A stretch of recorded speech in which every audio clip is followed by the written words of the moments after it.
I'm here at the Thorncliffe Library as the walkers assemble for this year's Jane's Walk. Since its inception in 2007, Jane's Walk has spread to cities around North America and is held on the first weekend of May to coincide with its namesake's birthday. Jane Jacobs was an urbanist, activist, and author who long ago introduced new, and some might even say radical ideas about how cities should be designed. Today, her ideas are just plain common sense and have been adopted by architects and urban planners worldwide. She was all about community and neighborhood, and especially just get out and walk and understand where you live and who you live with. And so these walks have become a great way to remember her legacy. This year I received the Jane Jacobs Prize for the work I had been doing in Thorncliffe Park. It's about community engagement, bringing people out from their apartment buildings.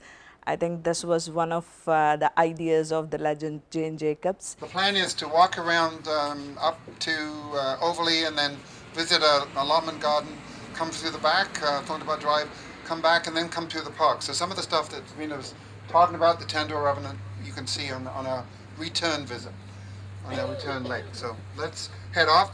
Thorncliffe Park was initially home to the Mississauga. Settlement began in the early 1800s, and the area operated as a farm, complete with grist and paper mills, a brick factory, and even a brewery. Thorncliffe Farms was purchased by Americans in the early 1920s and turned into a racetrack. The racetrack included 1 mile of track, seating for 4,000 people, and stalls for over 600 horses. In the early 1950s, the Americans sold out to developers. The town of Leaside, which is right on the west side, they got approval from the government, from the Ontario Municipal Board, to annex the lands in expectations that it would be developed. And indeed it was. From 1954, when it was annexed, until the mid-1970s, there was huge development that went on. And today you have a total of 34 high-rise and mid-rise, almost all apartment buildings that were built. And they were built around a shape of a horseshoe. Anybody know what used to happen here in the 50s? Airplane.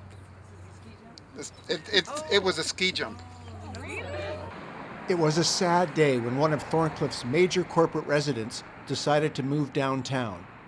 Coca-Cola's headquarters has been a fixture on Overley Boulevard since July of 1965. The bottling side of the operation moved to Brampton a decade ago. The building was designed by a Toronto architect firm called Mathers and Holdenbury, and it's the large building over here. It's what's called a modernist building, very clean lines, very vertical, very horizontal, steel and glass.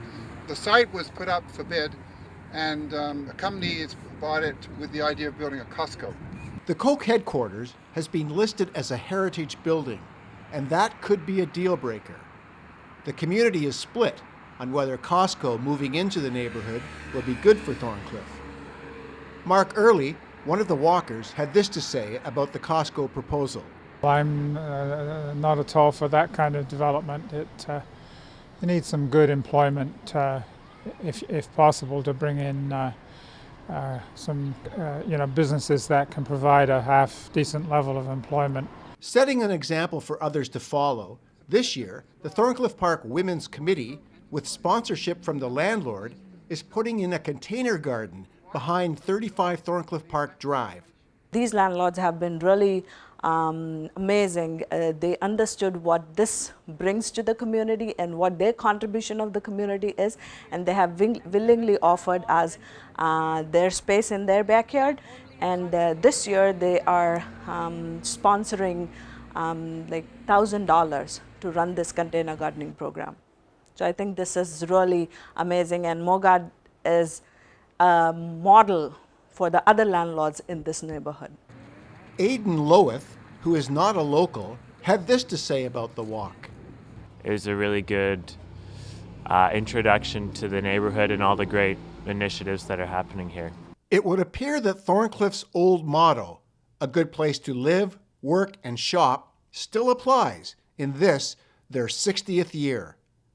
For the Town Crier, I'm Larry Hurd reporting.